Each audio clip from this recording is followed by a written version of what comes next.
Nós estamos estudando o livro de Isaías. Tem sido uma grande bênção a gente poder usufruir de tantos textos tão maravilhosos, né? E Isaías é um livro que ele prova que Deus é Deus, porque todos os acontecimentos, tudo que Isaías profetiza, alguns fatos já aconteceram, e alguns nós temos a convicção que eles vão acontecer, porque quando ele fala sobre o Messias, características do Messias, depois vem Jesus e mostra realmente que ele, estava certo, que Isaías, tudo que ele tinha profetizado, era realmente o que era descrito sobre o Messias. Nós só podemos dizer, glória a Deus, porque Deus, ele confirma aquilo que ele realmente diz no passado. Isaías é um livro que mostra de forma muito clara isso, né? E quando nós vemos do capítulo 13 até o capítulo 35, mais ou menos, nós vemos que ele fala sobre as questões das nações, mostrando o seu governo realmente sobre todas as situações, e ao longo da história, ele é senhor da história, ele conhece lá na frente, né? E ele profetiza, Isaías profetiza aquilo que Deus ordena para ele, e aqueles fatos acontecem, mostrando que realmente Deus, ele é real, e alguns fatos nós sabemos que Isaías profetiza, que são coisas que vão acontecer ainda no presente próximo, porque nós acreditamos na volta de Jesus, nós acreditamos realmente que Deus vai confirmar aquilo que ele disse sobre a nação de Israel, o reino messiânico, quando Jesus Cristo virá para reinar para sempre aqui na terra, vai reinar durante 1000 anos e estará governando com justiça, né? E nós temos essa convicção porque Isaías descreve isso, e nós sabemos que esses fatos vão ocorrer, e nós cremos nisso. E hoje nós vamos começar a estudar a vida de um dos reis que marcaram a Israel pelos seus acertos e seus erros, né? Que foi Ezequias. Isaías, ele profetiza sobre 4 reis, né? Rei Uzias, quando ele recebe a revelação de Deus, no ano que morreu o rei Uzias, lá no capítulo 6, né? Nós vemos ali que ele estava ali começando o seu ministério, né? E Deus o chama para estar profetizando sobre a nação de Israel e sobre todo o mundo.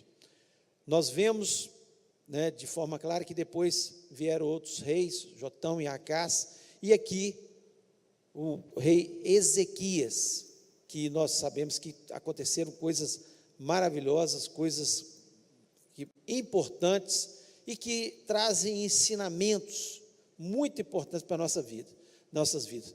Interessante que Deus, ele nunca esconde o erro de ninguém. Todas as pessoas, quando Davi pecou, Deus deixou escrito, para quê? Para mostrar, expor o pecado de Davi? Não, para o nosso ensino, para nós não cairmos nas mesmas coisas que Davi caiu. Quando Ezequias acerta em algumas situações, Deus mostra os acertos de Ezequias, mas também, quando ele erra, Deus mostra os erros de Ezequias, porque para que nós não cometêssemos os mesmos erros que ele cometeu, apesar que nós lemos a palavra de Deus, nós vemos os erros e acertos de homens e mulheres de Deus, e muitas vezes acabamos caindo pela nossa cobiça, pelas nossas fraquezas, acabamos caindo nos mesmos erros e pecados de homens e mulheres do passado. Mas a Bíblia, ela está aí para nos ensinar, e o intuito nosso de estudar o livro de Isaías, estudar a vida de Ezequias, como vamos estudar, não é só para conhecer, ter conhecimento bíblico, porque tem muita gente que tem conhecimento bíblico, mas é para que a palavra de Deus seja aplicada no nosso coração, para que possamos pegar a palavra de Deus. Olha, esses fatos são históricos, são importantes, Deus deixou escrito, mas isso foi escrito para o nosso ensino, para nós aprendermos. Essa é a finalidade da palavra de Deus. Não adianta nada eu dar uma aula de teologia, de conhecimento bíblico, mostrar muito conhecimento bíblico, mas aprofundar e não trazer as aplicações que a palavra de Deus tem para a nossa vida. É para isso que existe a palavra de Deus, para nós aplicarmos a palavra de Deus. E Deus deixa dessa forma, com erros e acertos. E eu gostaria que você estivesse abrindo a sua Bíblia aí no capítulo 37 de Isaías. Nós vamos estar estudando e nós vamos estar lendo muitos textos aí, e eu espero que você possa sair desse lugar com aprendizado, com a aplicabilidade da palavra de Deus na sua vida. Nós sabemos que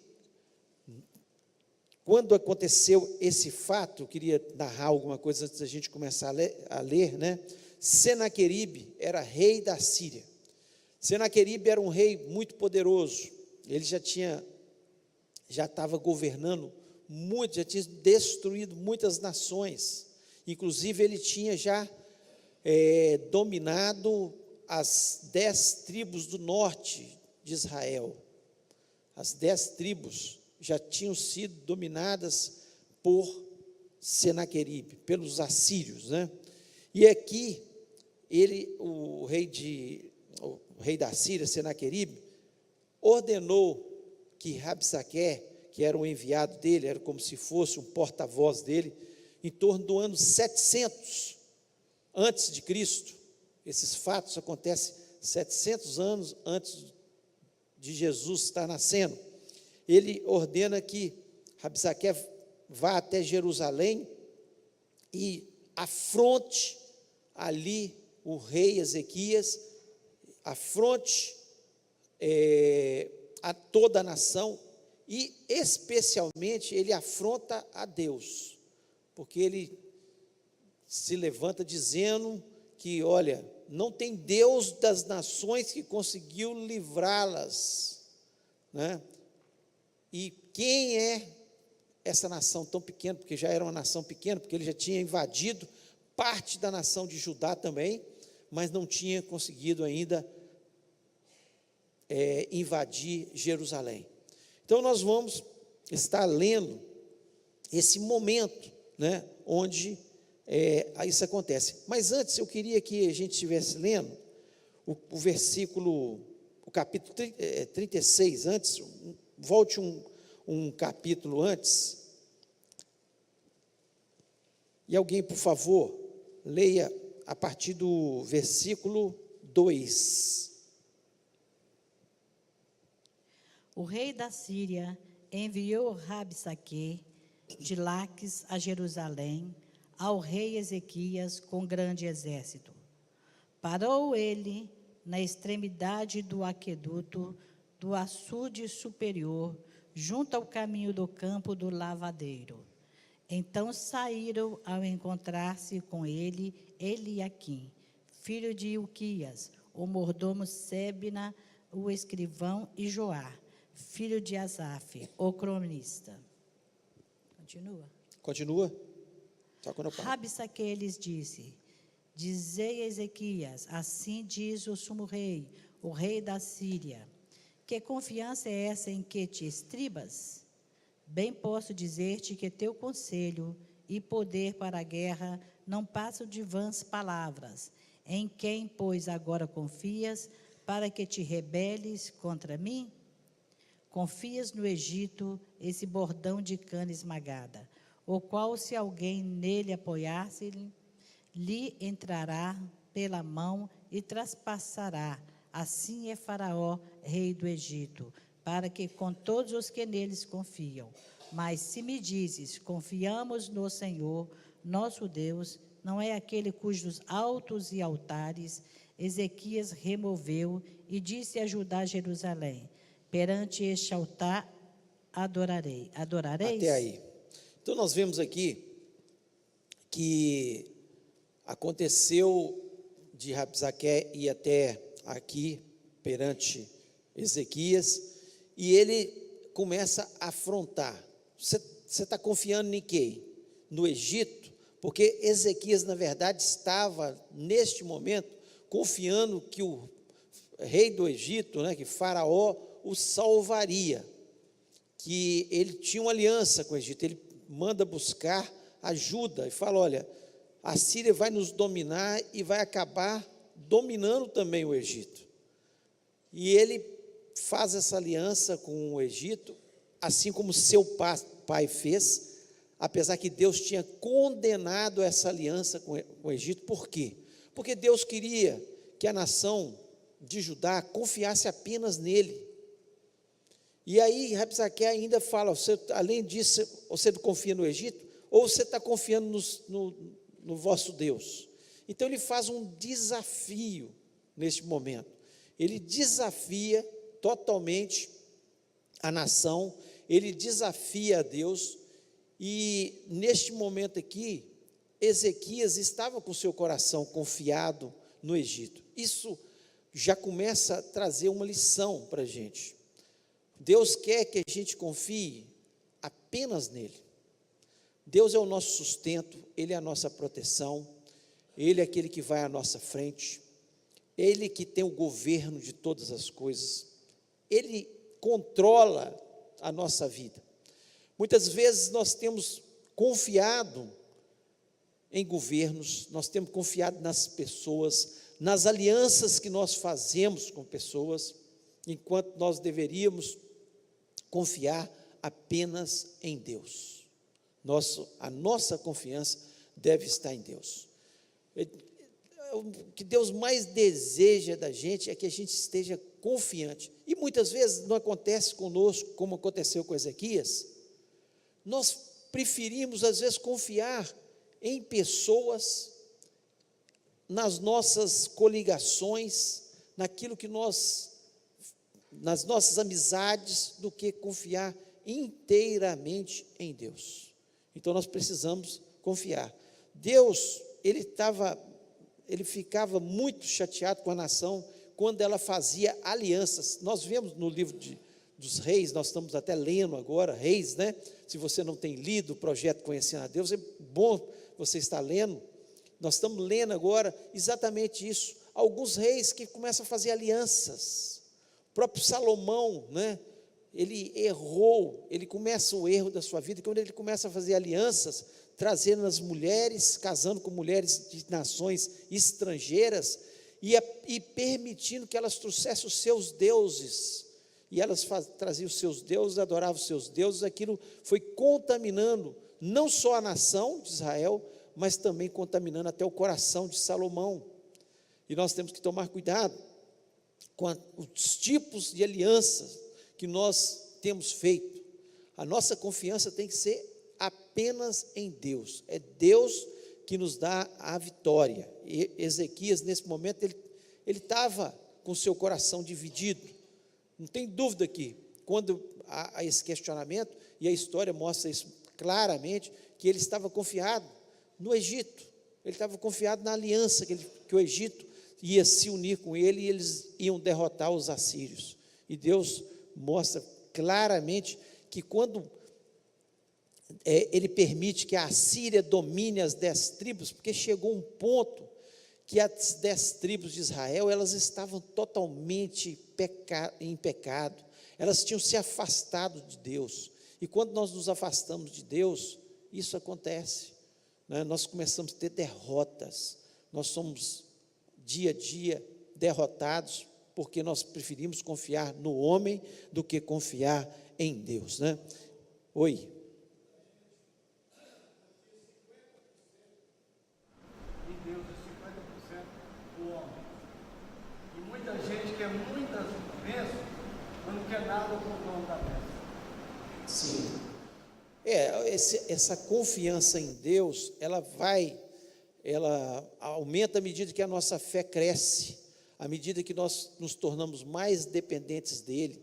O ser humano, ele tem a tendência a tendência nossa natural, em querer ser independente, por pura burrice, né? O homem, quando peca lá no Éden, exatamente porque ele queria ser independente. Quando é oferecido para ele, você vai ter o conhecimento de Deus.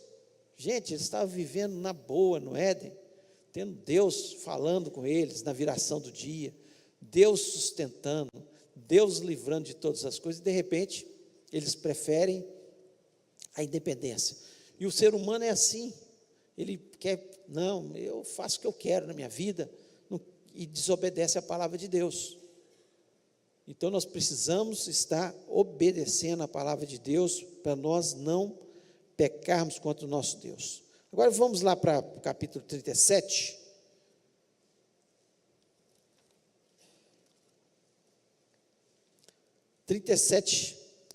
Nós vemos, né, nessa primeira parte aqui, que Ezequias, ele consulta, né, a Isaías. Ele consulta Isaías quando vem o rei e o desafia. O Rabsaque e o desafia. Por favor, alguém comece a ler. Nós vamos lendo o texto que ajuda a gente entender mesmo. A partir do versículo 1. Tendo o rei Ezequias ouvido isto, rasgou as suas vestes, cobriu-se de pano de saco e entrou na casa do Senhor. Então enviou a Eliaquim, o mordomo, a Sebna, o escrivão, e aos anciãos dos sacerdotes, com vestes de pano de saco, ao profeta Isaías, filho de Amós, os quais lhe disseram: assim diz Ezequias, este dia é dia de angústia, de castigo e de opróbrio, porque filhos são chegados à hora de nascer, e não há força para dá-los à luz. Porventura o Senhor, teu Deus, terá ouvido as palavras de Rabsaque, a quem o rei da Síria, seu senhor, enviou para afrontar o Deus vivo, e repreenderá as palavras que o Senhor ouviu. Faze, pois, as tuas orações pelos que ainda subsistem. Foram, pois, os servos do rei Ezequias a ter com Isaías. Isaías lhes disse: dizei isto a vosso senhor, assim diz o Senhor, não temas por causa das palavras que ouvistes, com as quais os servos do rei da Síria blasfemaram contra mim. Eis que meterei nele um espírito, e ele, ao ouvir certo rumor, voltará para a sua terra, e nela eu o farei cair morto à espada. Até aí. Então nós vemos aqui que a princípio Ezequias, ele rasgou as suas vestes, ele cobriu-se de pano, entrou na casa do Senhor e mandou que os seus servos fossem até Isaías. Chegando a Isaías dá um recado para ele, de forma clara. Ele diz assim: não temas, no versículo 6, não temas por causa das palavras que ouviste, com os quais os servos da Síria blasfemaram contra mim. Eis que meterei nele um espírito, e ele, ao ouvir certo rumor, voltará para a sua terra, e nela o farei cair morto à espada. Então Deus tinha falado de forma clara para Isaías, que ele faria com que o exército dos assírios voltasse para a sua terra, e ao chegar lá na sua terra, Senaqueribe seria morto à espada. Seria morto à espada. Isaías se tranquiliza, Rabsaque vai embora, e de repente Rabsaque volta. Ele volta, ele chega até Senaqueribe, recebe a ordem para que volte e fale novamente com Isaías. E Isaías, né, começa a ficar com medo. Olha o que diz aí a carta do rei da Síria, versículo 8. Alguém, por favor, começa a ler a partir do versículo 8. Voltou, pois, Rabsaque, e encontrou o rei da Síria pelejando contra Líbna, porque ouvira que o rei já se havia retirado de Laquis.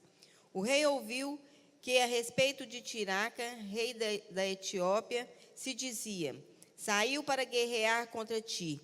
Assim que ouviu isso, enviou mensageiros a Ezequias, dizendo: assim falareis a Ezequias, rei de Judá: não te engane o teu Deus, em quem confias, dizendo: Jerusalém não será entregue nas mãos do rei da Assíria. Já tens ouvido o que fizeram os reis da Assíria a todas as terras, como as destruíram totalmente, e crês tu que te livrarias? Porventura os deuses das nações livraram os povos que meus pais destruíram, Gozã, Arã, Rezefe e os filhos de Éden, que estavam em Telassar? Onde está o rei de Amate, o rei de Arpade, o rei da cidade de Sefarvaim, de Rena e de Iva? Até aí. Então nós vemos aqui, muito interessante, porque isso é aplicação para a nossa vida. Ele recebeu uma palavra de Deus, Isaías é o profeta de Deus, que ele poderia ficar tranquilo, que a Síria não nos dominaria, que seriam derrotados, e o rei ia morrer. E Isaías não se rendeu de forma nenhuma. Ele continuou dentro de Jerusalém, cercado pelas muralhas, e o rei da Rabsaque volta e chega ali, enquanto que Senaqueribe, que estava em guerra, vencendo as suas guerras, e manda um outro recado para Ezequias, dizendo, aqui no versículo 10, não te engane o teu Deus em quem confias. Não é assim que muitas vezes o diabo fala nos nossos ouvidos? Não é assim que ele fala nos nossos ouvidos? Deus nos dá uma palavra, nós nos enchemos de fé, lemos a palavra, ouvimos uma mensagem na igreja, saímos daqui cheios de fé, não, vou conseguir minha vitória, Deus vai me abençoar, vai ser, Deus me deu hoje Deus falou claramente comigo. Aí chega no outro dia, ou daí algumas horas, o diabo sopra no nosso ouvido, não confia no teu Deus. Olha o que está acontecendo aí no mundo, olha a situação do mundo, olha como o inimigo está forte. Então ele começa a minar a nossa fé. Se tem uma coisa que o diabo ele quer ver nas nossas vidas, é a falta de fé, porque ele sabe que a fé agrada a Deus, a fé demonstra que nós confiamos em Deus. Então Ezequias, naquele momento que recebe a mensagem, ele se encheu de fé, mandou o recado, olha, não vou me render, se você vier, o nosso Deus vai dar a vitória, ele já falou que vai dar a vitória, né? Eu fico imaginando ali, aquela cena, e nós estamos tranquilos, o povo jubiloso, o povo alegre, Deus falou com a gente, e de repente, Senaqueribe manda um recado, por que você está confiando no seu Deus? Já tem, aqui no versículo 11, ele diz assim, já tens ouvido o que fizeram os reis da Síria a todas as terras, como as destruíram totalmente, e crês que tu te livrarias?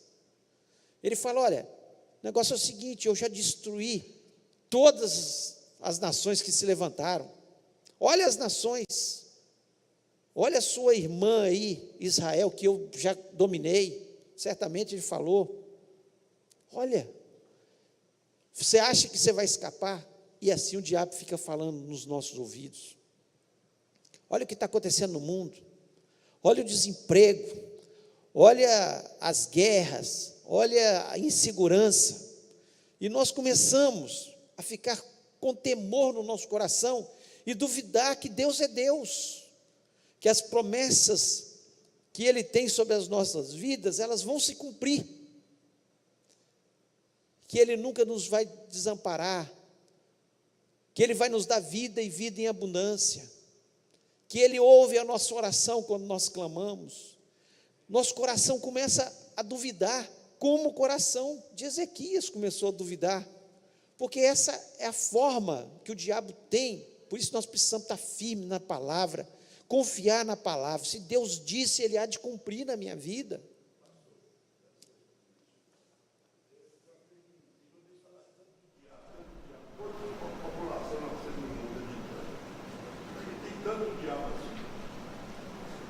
Satanás é um só, Satanás, mas ele tem muitos demônios sob a sua ordem, tem muitos demônios.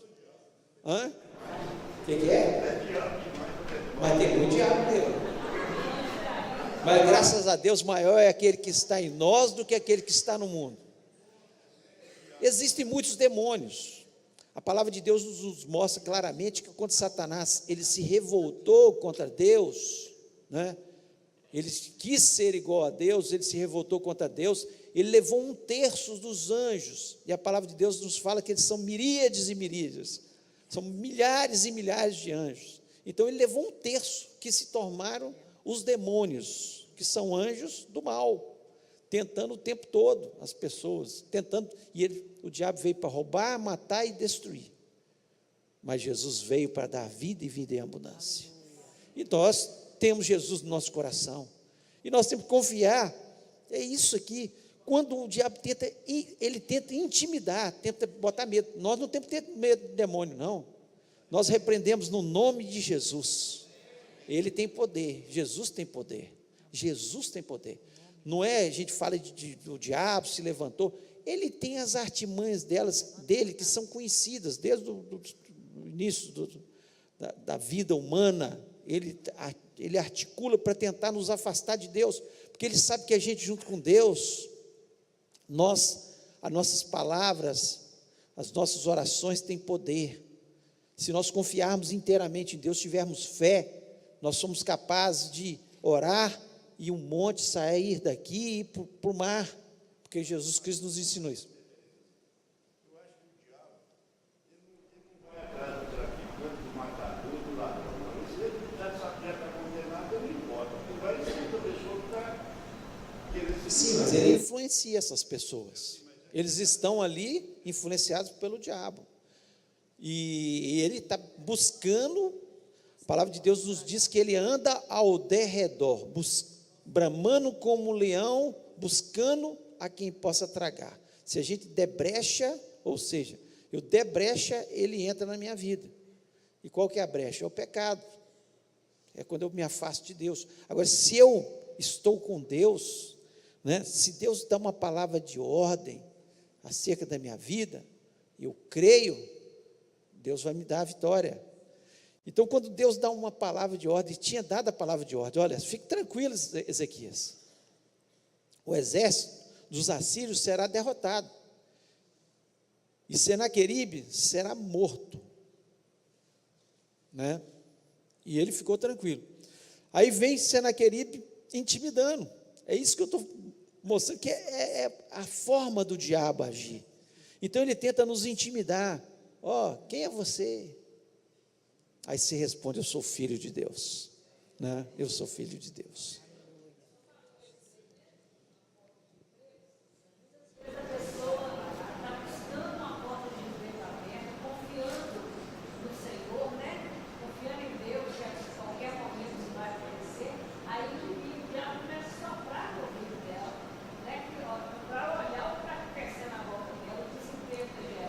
Sim. Então ela fica aterrorizada, sendo que a partir do momento que ela está firmada na palavra, ela é confiante que em meio, né, às circunstâncias que nós estamos vivendo, Deus está agindo em favor daqueles que o amam, daqueles que o servem. E outra coisa que o irmão falou dos demônios, mas também maior são os anjos que são. Com certeza. 2/3 são aqueles que são ministradores a favor daqueles que são salvos. Não tenha dúvida. A questão é que às vezes a gente duvida daquilo que Deus promete para a gente. Às vezes a gente procura atalhos porque está demorando muito aquilo que a gente está esperando em Deus. E às vezes é Deus testando. Você falou da porta de emprego. Às vezes Deus está testando. E às vezes a gente aceita alguma coisa que não é um emprego que vai honrar a Deus, né? Então a gente tem que tomar muito cuidado, falar, não, eu estou esperando em Deus uma coisa que vai honrar o nome dele, vai até afastar a pessoa. Oi. No Brasil, está acontecendo nos Estados Unidos, há uns anos atrás aí, tinha muito pouco, agora é direto, a pessoa chega lá, mata 5, 6, 7 uma vez, e lá a barra é pesada. Lá até um de 12 anos morre na cama, né? Então, você vê aí que o diabo está o demônio mesmo.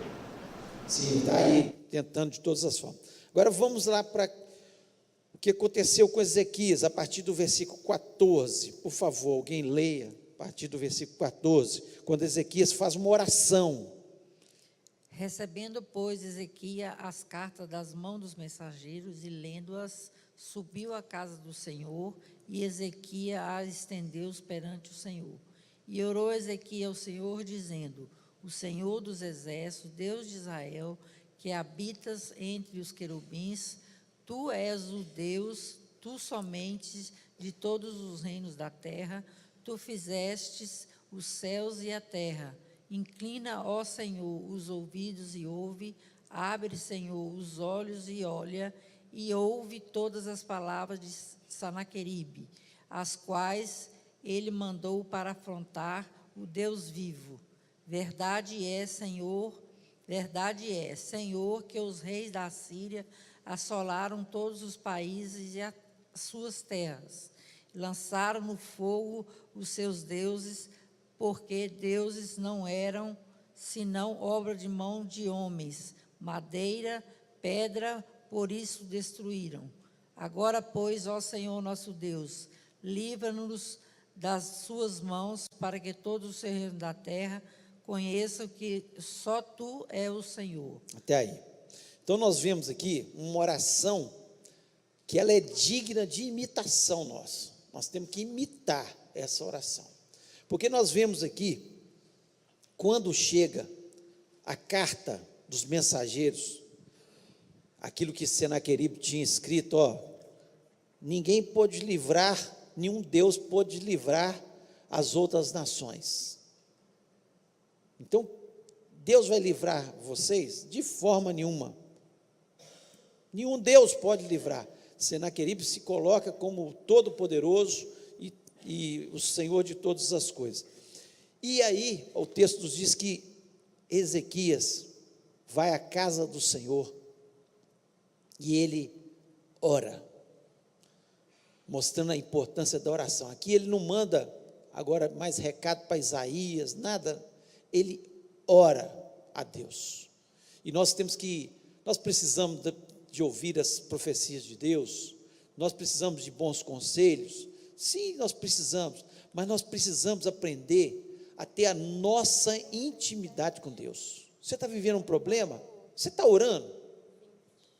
Tem gente que está vivendo problemas, vive pedindo: pastor, ora por mim. E você está orando? Você está fazendo como? Tem gente que começa a ter problemas, some da igreja. Olha o que dizer aqui, ele foi à casa do Senhor, e só a pessoa some da igreja. Há tanto problema, enquanto na rua você está sumido. Há tanto problema. Gente, quando a gente está cheio de problema, a melhor coisa é ir orar. É ir para a casa do Senhor, é dobrar os joelhos na presença dEle. E aqui, nós vemos Ezequias trazer um entendimento para os nossos corações que é importantíssimo. Aqui no versículo 16, ele diz o seguinte: ó Senhor dos exércitos, Deus de Israel, que está entronizado acima dos querubins. Deus, ele começa a reconhecer Deus, que está entronizado. Deus é o rei de todas as coisas, ele está entronizado entre os querubins. Isso para o judeu era muito importante, porque os querubins são os anjos top, vamos dizer assim, os que estão ali no trono de Deus. Eles estão ali em volta do trono de Deus, o tempo todo dizendo: santo, santo, santo é o Senhor dos exércitos. Eles adoram o Senhor em todo o tempo, eles estão próximos de Deus, eles têm o privilégio de estar ali próximo de Deus, né? E o Senhor que está entronizado acima dos querubins.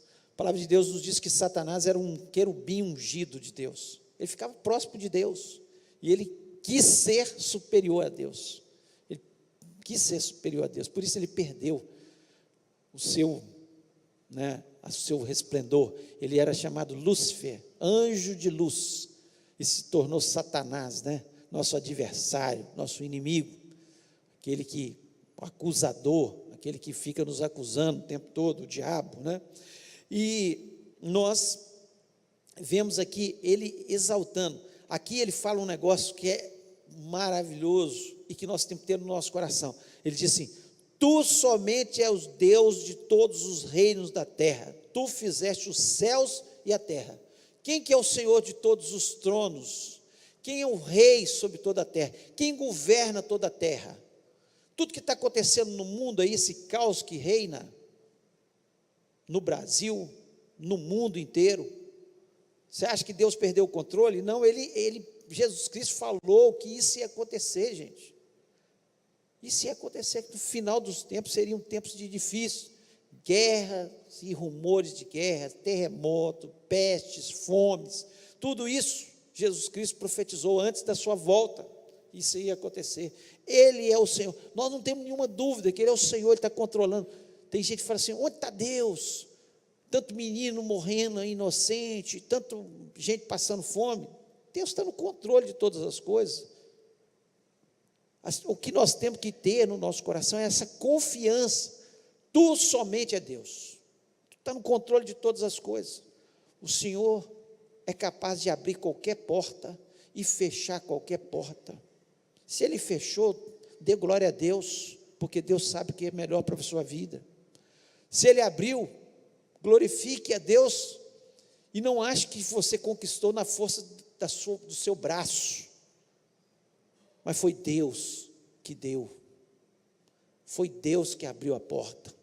Então Ezequias começa a entrar numa dimensão que Deus queria que nós todos entrássemos, a dimensão da fé, que Deus controla todas as coisas, e Ele é que dá a vitória. Se Deus tem uma vitória para você, meu irmão, minha irmã, pode ficar tranquilo que ela vai chegar no nome de Jesus, vai chegar, porque Ele é que dá a vitória.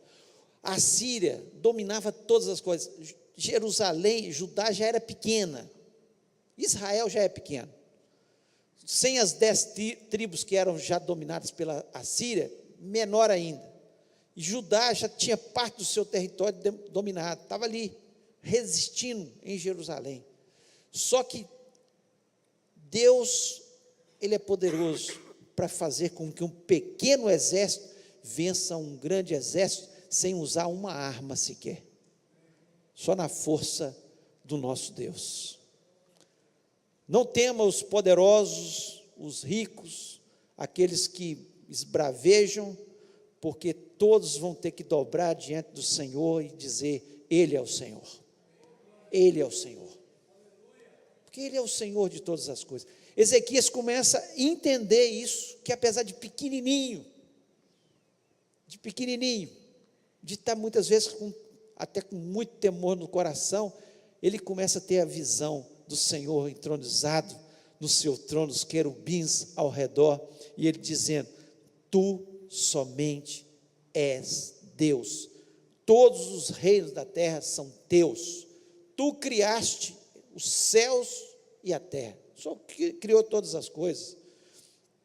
E ele, aqui no versículo 17, ele pede, fala assim: Senhor, inclina, ó Senhor, os ouvidos e ouve, inclina. Você vê a humildade dele, de chegar diante de Deus: Deus, tem misericórdia da gente, nós precisamos do Senhor, inclina os teus ouvidos. Se o Senhor não ouvir, nós estamos perdidos. Se o Senhor não olhar, ele fala assim: e os olhos e vê, olhos e vê. E aqui, ainda no 17, ele ouve todas as palavras de Senaqueribe, os quais ele enviou para afrontar o Deus vivo. Ele aqui, nós vemos ele dizendo: ó Deus, ele está afrontando é o Senhor, ele não está falando mais com a gente não, ele falou: quem é Deus para livrar esse povo? E quando nós confiamos em Deus inteiramente, quando nós estamos confiados, pode levantar o maior dos inimigos, o maior dos problemas, mas quem é Senaqueribe? Senaqueribe era o problema, Senaqueribe era o grande exército. Quem é Senaqueribe diante do Deus Todo-Poderoso? Essa confiança que começa a entrar no coração de Ezequias, essa humildade diante de Deus, é que faz com que a vitória chegue às suas mãos. E ele fica tranquilo, né? Aqui ele diz assim: verdade é o Senhor que os reis da Síria assolaram todos os países e suas terras. Ele reconhecia que tinha acontecido isso, que realmente Senaqueribe era poderoso. E no 19, eles lançaram no fogo os deuses deles, porque deuses não eram, senão obras de mãos de homem, madeira e pedra, por isso os destruíram, porque Senaqueribe tinha falado: olha, eu destruí todos os povos, dominei todos os povos e destruí os deuses deles. Quem são os deuses? Quem é o Deus de vocês também? Ele falou: ó, os deuses das outras nações eram deuses de madeira, de pedra, só que o nosso Deus é o Deus vivo, é o Deus poderoso, o Senhor dos exércitos, o Senhor que nunca perdeu uma batalha. Esse é Deus, é o Deus que nós temos, o Deus Todo-Poderoso, né? E no versículo 20, agora, pois, Senhor nosso Deus, livra-nos das suas mãos, para que todos os reinos da terra saibam que Tu é o Senhor, para que a gente possa glorificar. Sabe, Deus quer te abençoar só para você ficar abençoado? Não, é para você testemunhar das suas vitórias, para que todos possam saber que você tem um Deus de verdade. Tem gente que ora: Deus, me dá uma bênção, me dá essa bênção. Deus dá abençoa, ele fica caladinho, para a vitória ser dele. Não, eu que conquistei, foi eu que consegui. Todo mundo aplaude: puxa vida, você conseguiu, hein? Não, foi Deus que me deu, foi Deus que realmente fez esse milagre na minha vida. Nós achamos muitas vezes que nós somos alguma coisa, nós não somos nada. Satanás, se a gente estivesse longe de Jesus, Satanás estraçalhava com a vida da gente. Mas quem é ele? Porque nós somos igual aqueles meninos que ficam em volta da perna do pai, agarrado, e que o grandão está querendo bater, ele agarra na perna do pai e fala: vem agora eu estou com meu pai, agora eu estou com meu pai. É assim que nós temos que entender, gente. Nós não podemos nada, nós não somos nada, nossa vida passa, todas as conquistas, é Deus que nos deu, tudo vem de Deus, tudo vem de Deus. Então essa oração mostra como deve ser a nossa oração, uma oração de confiança, uma oração de humildade, uma oração que reconhece quem é Deus, que se Ele der uma ordem, vai acontecer, nós podemos ter essa certeza no nosso coração. Situação aqui era impossível, e aqui quando ele diz assim no versículo 18, verdade é, Senhor, que os reis da Síria assolaram todos os países e suas terras. Ou seja, se o Senhor não estiver com a gente, nós vamos ser assolados também. É impossível nós vencermos esses guerreiros. Eles são muito poderosos, e eles eram cruéis ainda por cima. Quando eles invadiam, diz que eles abriam as barrigas das grávidas para todo mundo ver, e os meninos nascendo assim, e matavam as crianças recém-nascidas, cortava a cabeça dos homens e amontoava na cidade, na entrada da cidade, para todos verem como eles eram guerreiros cruéis, terríveis, para que todos temessem eles. Quando eles chegavam, o povo já estava com medo deles, assim como Ezequias estava com medo, temeu no início, mas quando ele faz a oração correta, reconhecendo que é Deus que poderia dar vitória, aí as coisas começam a acontecer. Então, que seja esta a nossa oração. Eu não sei se você está com um problema, se uma situação é impossível, está difícil, inclina diante de Deus, fala: Senhor, inclina os teus ouvidos, ouve a minha oração, eu confio que o Senhor que vai abrir a porta. No meio de um país difícil, no meio de uma política difícil, nós confiamos no Senhor, nosso Deus Altíssimo, Senhor do céu e da terra. Ele que põe governadores e tira governadores. A hora que Ele quiser, Ele tira. A hora que Ele quiser, Ele tira. Então, não pense você que nós podemos fazer impeachment de alguém. O povo se levanta, mas só depois que Deus permite. Porque se Deus não permitir, nada vai acontecer. Nada vai acontecer. Porque Ele que eleva e põe, mesmo os reis. Quando ele olha para Nabucodonosor, era um rei mau, que destruía as nações, e ele fala: foi eu que coloquei Nabucodonosor, foi eu que coloquei, para que acontecesse a história, para que eu mostrasse o meu poder. Então nós temos que ter confiança em Deus, nós não confiamos em políticos, nós não confiamos, não pense você que vai ter eleição, vai mudar da água para o vinho. Não, nós vamos continuar orando, acreditando no país, acreditando que as coisas vão melhorar, mas se piorarem, nós confiamos em Deus, em Deus.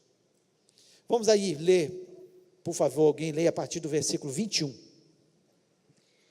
Então Isaías, filho de Amós, enviou esta mensagem a Ezequias. Assim diz o Senhor, Deus de Israel: ouvi a sua oração acerca de Senaqueribe, rei da Síria. Esta é a palavra que o Senhor falou contra ele. A virgem cidade de Sião despreza e zomba de você. A cidade de Jerusalém meneja a cabeça enquanto você foge. De quem você zombou e contra quem blasfemou? Contra quem você ergueu a voz e contra quem levantou seu olhar arrogante? Contra o Santo de Israel. Sim, você insultou o Senhor por meio dos seus mensageiros, dizendo: com carros sem conta subi aos mais elevados e inacessíveis cumes do Líbano. Derrubei os seus cedros mais altos e os seus melhores pinheiros. Entrei em suas regiões mais remotas, na melhor parte de suas florestas. Em terras estrangeiras cavei poços e bebi água. Com as solas dos meus pés, sequei todos os riachos do Egito. Você não soube que há muito eu já havia ordenado, que desde os dias da antiguidade eu o havia planejado? Agora eu o executo e faço você transformar cidades fortificadas em montões de pedra.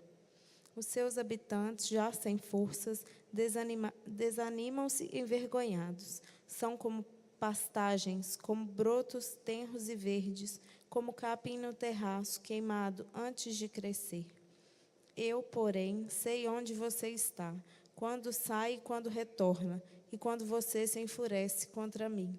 Sim, contra mim você se enfurece, o seu atrevimento chegou aos meus ouvidos. Por isso, porei o meu anzol em seu nariz e o meu freio em sua boca, e o farei voltar pelo caminho por onde veio.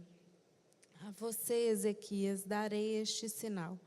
Neste ano, vocês comerão do que crescer por si, e no próximo, o que daquilo brotar. Mas no terceiro ano, semeei e colham, plantem vinhas e comam o seu fruto. Mas, uma vez, um remanescente da tribo de Judá lançará raízes na terra e se encherão de frutos os seus ramos. De Jerusalém sairão sobreviventes e um remanescente do monte Sião. O zelo do Senhor dos Exércitos realizará isto. Por isso, assim diz o Senhor acerca do rei da Síria: ele não entrará nesta cidade, não atirará aqui uma flecha sequer, não virá diante dela com escudo, nem construirá rampas de cerco contra ela. Pelo caminho por onde veio voltará, não entrará nesta cidade, declara o Senhor. Eu defenderei essa cidade e a salvarei, por amor de mim, por amor de Davi, meu servo. Até aí. Então, nós vimos aqui Deus mandando um recado para Senaqueribe. Deus mandando um recado para ele. Olha, o lugar que você chegou, você vai voltar. Assim como você trazia os inimigos, porque Senaqueribe, o que ele fazia? Quando ele conquistava alguns lugares, ele colocava um anzol no nariz da pessoa para ser carregado pelo anzol. Pensa bem você com um anzol no seu nariz e sendo puxado. Então você tinha que andar né? De acordo com a linha ali, senão rasgava o seu nariz todo, doía, machucava o seu nariz. Então ele pegava o anzol, colocava no nariz da pessoa. E muitas dessas pessoas, claro, tinham seus narizes arrancados. E Deus manda um recado: assim como você fez com as nações, vou fazer com que você volte com o anzol.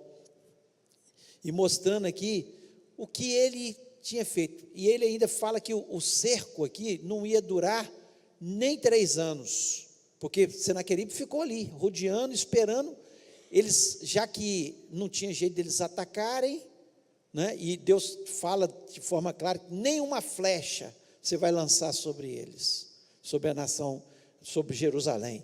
E aqui no versículo 30, ele fala isso te será por sinal: esse ano se comerá o que espontaneamente nascer, no segundo ano o que daí proceder, no terceiro ano, porém, semeai e colhei, plantai vinhas e comei os seus frutos.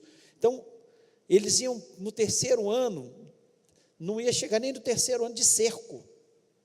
Eles cercaram durante 2 anos, eles tinham comida para o primeiro ano, para o segundo ano também brotou, e no terceiro ano ele diz que eles mesmos plantariam novamente nos seus campos, em volta, né? Sem nenhum problema. E tudo aconteceu como Deus tinha determinado. Tudo aconteceu como Deus tinha determinado. O que Deus prometeu, ele cumpriu. Ele faz como se fosse um contracanto ali, através das palavras que Isaías traz, né, para que eles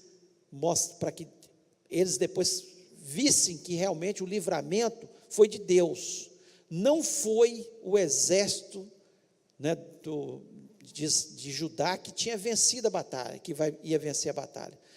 Deus daria a vitória, é Deus que daria a vitória, porque eles, humanamente falando, era impossível eles vencerem, era impossível, não tinha jeito. Agora vamos ler aí, para a gente estar terminando a lição, o versículo 36 até o 38. Então saiu o anjo do Senhor e feriu no arraial dos assírios a 185.000. E quando se levantaram pela manhã cedo, eis que tudo eram corpos mortos. Assim, Senaqueribe, o rei da Assíria, se retirou e se foi, e voltou e ficou em Nínive.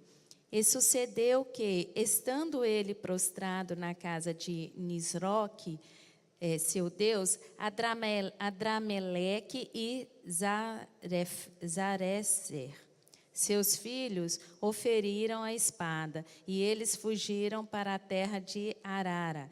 E Esar-Adom, seu filho, reinou em seu lugar.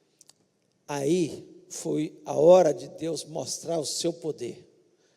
185.000 homens morreram. Deus mandou o exército de Ezequias? Não. Mandou o anjo do Senhor. Um anjo só, que destruiu ali tudo. Alguns livros contam que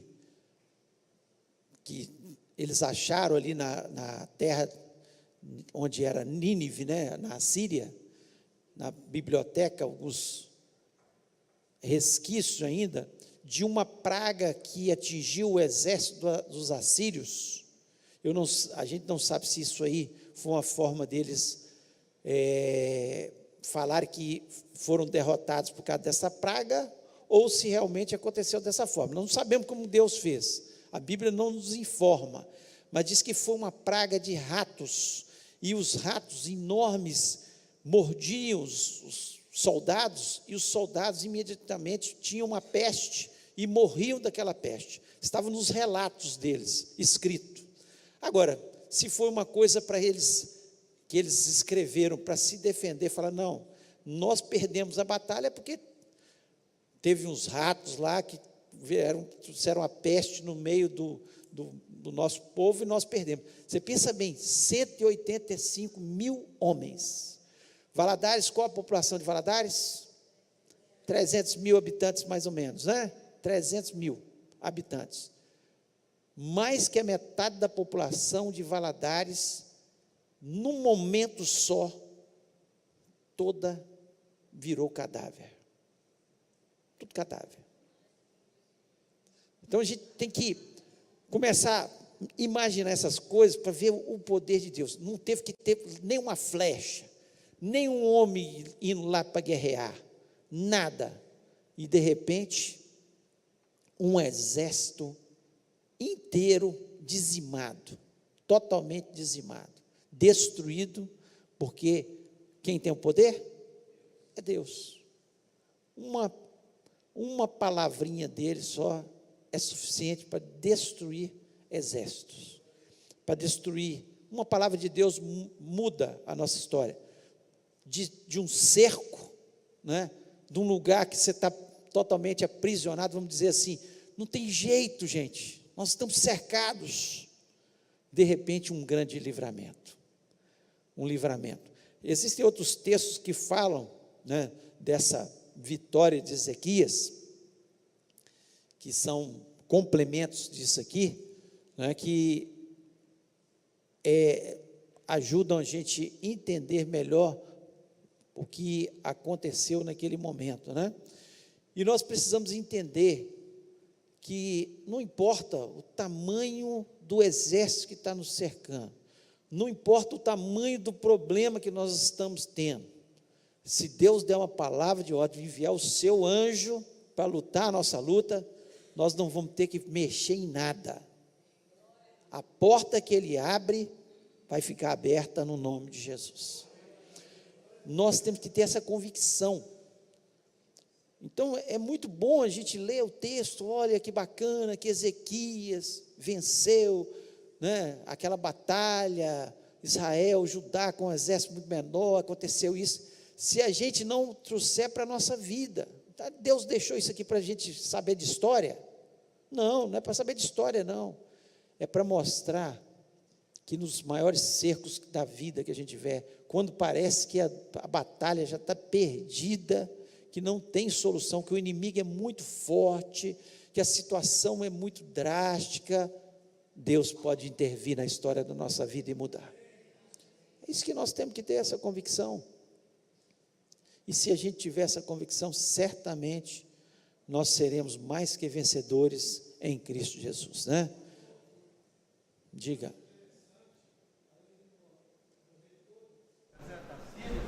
Olha como morreu o rei da Síria. Exatamente. E aqui, aquilo que tinha profetizado, Isaías já tinha profetizado sobre isso. Falou que ele ia voltar e que ele seria morto lá por espada. E ele morreu de uma forma muito, pois que ele dizia que ele era poderoso e o Deus dele era o Deus que dava vitória. Ele morreu na casa do seu Deus. Aqui o texto nos mostra que ele estava na casa do seu Deus. Ele estava ali, foi ali orar para o seu Deus. Um Deus que não protege, um Deus que não dá proteção nenhuma, porque são deuses de madeira, deuses de prata, deuses de ouro que as pessoas fazem, que não dão proteção nenhuma. Quem dá proteção é o Deus vivo, Deus todo-poderoso. E seus próprios filhos o matam. Os próprios filhos o matam. Então nós vemos aqui, ele morreu de uma forma, o presunçoso Senaqueribe, Senhor, governador de todas as coisas, teve que reconhecer que Deus era Deus, e mesmo assim vai para frente do seu Deus e morre através dos seus próprios filhos. Então nós temos que confiar em Deus inteiramente, não ouvir o que Satanás está falando, confiar em Deus, fazer menção do nome desse Deus e entregar toda a nossa vida no altar desse Deus, porque Ele está sentado entre os querubins, no seu trono entronizado, mas Ele está presente na nossa vida. Quando nós oramos, Ele inclina os seus ouvidos à nossa oração e estende as suas mãos para nos abençoar no nome de Jesus. Queria que você fechasse seus olhos nesse momento.